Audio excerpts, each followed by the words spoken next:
Assalamualaikum warahmatullahi wabarakatuh. Kembali lagi bersama saya Astri Ayu Purwati di Lakademia Family YouTube channel. Dan kali ini saya akan memberikan penjelasan kepada Anda semua, kaum akademisi, baik dosen maupun mahasiswa yang ingin melakukan penelitian dengan menggunakan metode regresi linear sederhana. Metode regresi linear sederhana ini merupakan metode yang paling simpel sekali untuk menguji pengaruh antar variabel dengan satu variabel independen dan juga satu variabel dependen. Dalam video kali ini kita akan langsung mencoba menganalisa uji regresi linear sederhana dan step-stepnya dimulai dari uji asumsi klasik dan juga pengujian hipotesis. Data yang saya gunakan dalam kasus ini adalah data primer, yang mana untuk data primer harus diingat bahwa data ini harus melalui pengujian uji validitas dan juga reliabilitas. Nah, untuk validitas dan reliabilitas silahkan Anda lihat video saya sebelumnya. Model penelitian yang akan kita uji pada kasus ini adalah pengaruh dari kualitas pelayanan terhadap kepuasan. Nah, di sini sudah ada hipotesis ya, Hanul dan juga hipotesis alternatifnya, di mana kualitas pelayanan berpengaruh signifikan terhadap kepuasan. Hanulnya yaitu sebaliknya. Untuk tahapan pertama yang harus kita lalui sebelum menguji hipotesis adalah uji asumsi klasik.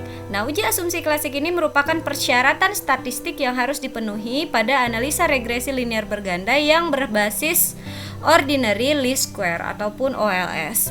Nah, tidak semua asumsi klasik harus dilakukan pada analisa regresi linear sederhana ini. Jadi, uji asumsi klasik yang akan kita lakukan pada analisa regresi linear sederhana ini nantinya meliputi yang pertama, uji normalitas, yang kedua, uji heterokedastisitas. Karena saya menggunakan data primer, saya tidak perlu melakukan uji autokorelasi karena data saya bukan data time series. Tetapi saya akan tetap cobakan data ini dengan uji autokorelasi agar memudahkan Anda yang menggunakan data time series melakukan asumsi klasik regresi linear sederhana di dalam kuesioner. Nah, sekarang di sini sudah ada data ya. Saya menggunakan data primer yang diambil melalui survei lapangan. Nah, di sini untuk variabel kualitas pelayanan di situ ada 5 item pertanyaan, dan untuk variabel kepuasan di sini ada 7 item pertanyaan. Nah, ini akan kita lakukan uji normalitas. Nah, sebelumnya uji normalitas ini adalah untuk melihat apakah nilai residual itu terdistribusi normal atau tidak. Jadi model regresi yang baik itu adalah yang memiliki nilai residualnya berdistribusi normal. Nah, kita akan coba tes uji normalitas regresi linear sederhana ini akan kita lakukan menggunakan uji Kolmogorov-Smirnov. Nah, caranya kita harus totalkan terlebih dahulu ya masing-masing variabel ini melalui klik pada transform, compute variable, pilih statistical sum, masukkan X11 hingga X15.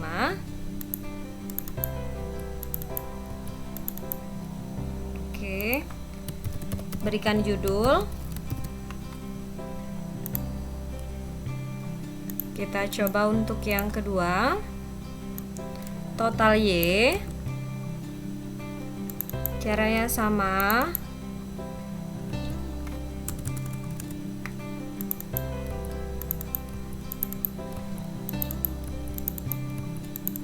Oke.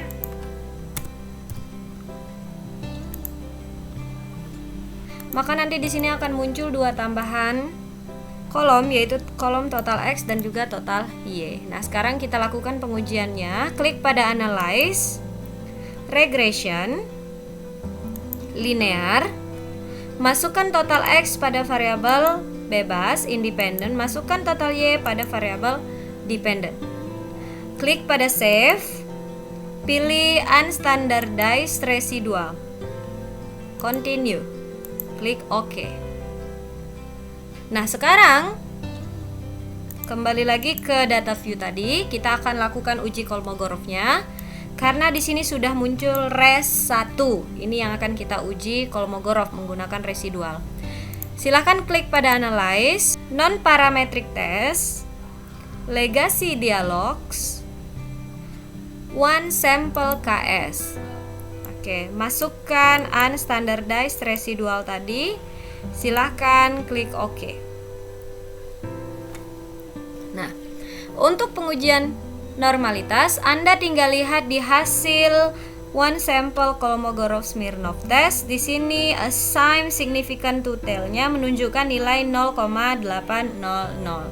Nah, ini kita bandingkan dengan nilai 0,05, di mana jika nilai unstandardized residual untuk assign significant to tail-nya lebih besar dari 0,05, maka data ini terdistribusi normal. Untuk uji heterokedastisitas,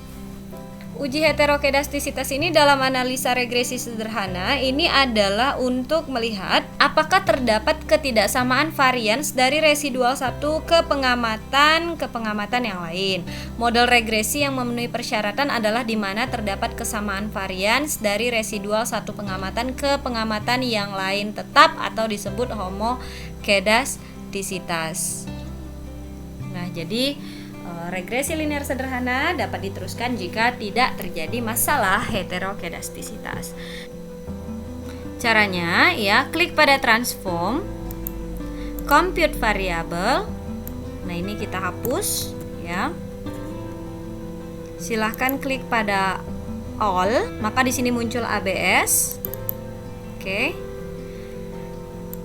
Nah, tadi yang sudah kita residualkan adalah unstandardized residual ya di dalamnya. Jadi di sini silahkan buat judulnya ABS res. Klik OK. Oke, maka di sini akan muncul ABS res. Nah, sekarang kita lakukan uji heteronya, analyze, regression, linear. Silakan total Y-nya diganti dengan absolute residual ABS res ini tadi. Kita munculkan plotnya juga, silahkan klik pada plot. Ini tadi tetap sama ya, stressit ke Y dan juga spreadnya ke X ya, dan pilih normal probability plot. Klik OK.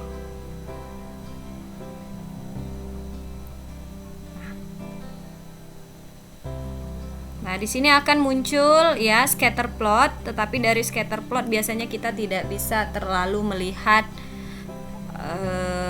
heteronya. Jadi kita akan memastikannya melalui uji Gleitzer ini. Untuk hasilnya silahkan lihat pada koefisien ini ya. Nilai dari signifikan total X ini nilainya harus besar dari 0,05, barulah dinyatakan ya model ini tidak terdapat atau tidak terjadi heterokedastisitas. Nah, yang ketiga adalah uji autokorelasi. Autokorelasi ini sebenarnya digunakan untuk melihat apakah terjadi korelasi antara suatu periode T dengan periode sebelumnya. Nah, secara sederhana bahwa analisa regresi adalah untuk melihat pengaruh antar variabel bebas terhadap variabel terikat, jadi tidak boleh ada korelasi antar observasi dengan data observasi sebelumnya. Nah, jadi di sini biasanya ini dilakukan untuk data time series. Nah, saya langsung saja cobakan ya untuk data primer saya ini ya, agar nantinya Anda yang menggunakan data sekunder juga bisa melakukan hal yang sama. Untuk autokorelasi ini langsung saja silahkan klik pada Analyze, Regression, Linear. Pindahkan ABS residual tadi dengan variabel Y kembali.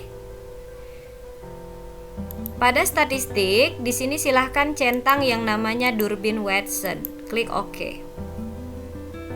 Oke, nah ini adalah hasil Durbin-Watson saya, yaitu 2,089. Syarat untuk autokorelasi jika kita lihat di sini yaitu tidak terjadi autokorelasi jika DU ya. jika nilai Durbin-Watson ini berada di antara DU dan juga 4 dikurang DU. Nah, sekarang kita harus cari DU dan juga DL-nya melalui tabel Durbin-Watson. Oke. Nah, di sini sampel yang saya gunakan adalah 80 dan variabel saya adalah 2. Berarti DL saya adalah 1,589 dan juga 1,68. Nah, tadi saya harus cari 4 dikurang DU ya. Berarti 4 kurang DU saya hasilnya adalah 2,31. Sedangkan DU saya yaitu 2,3118.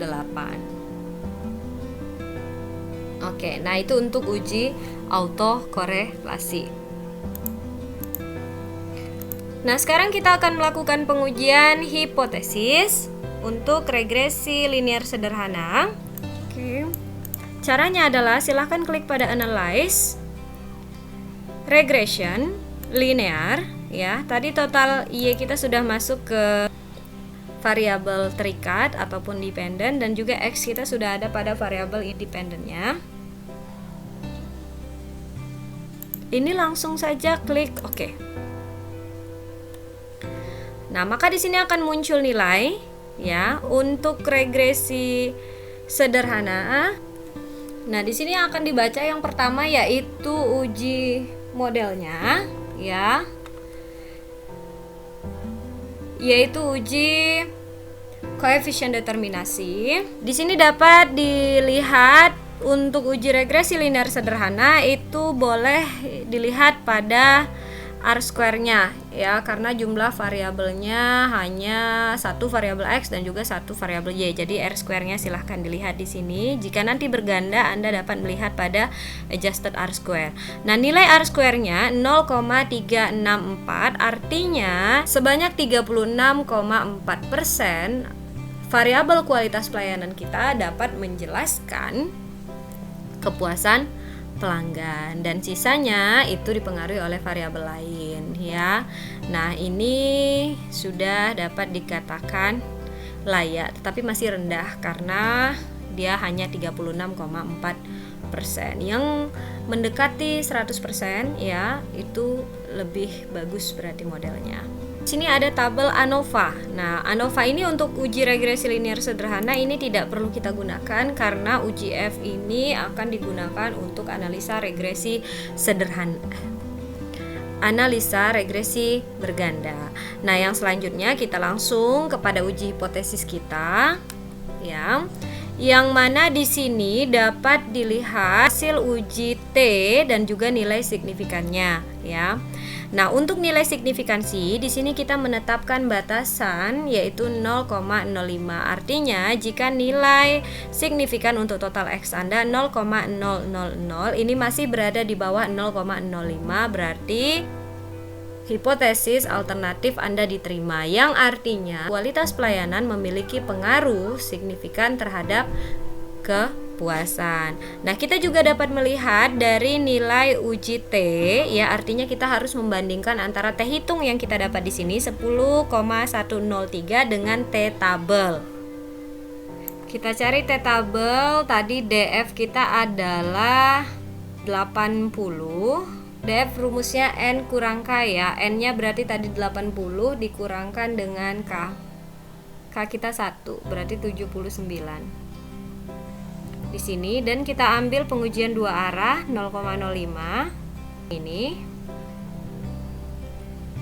berarti T tabel kita adalah 1,99045. Kita bandingkan dengan T hitung 10,103 lebih besar dari 1,995 T tabel kita tadi. Artinya ini juga menunjukkan bahwa hipotesis dapat diterima.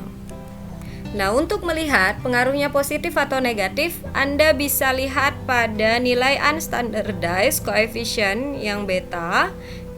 Ya, total X di sini nilainya adalah 0,754. Berarti untuk rumus regresinya Y sama dengan A plus BX tadi, Artinya X Anda diisi dengan konstanta 13,334 yang nilainya positif ditambah B positif 0,754.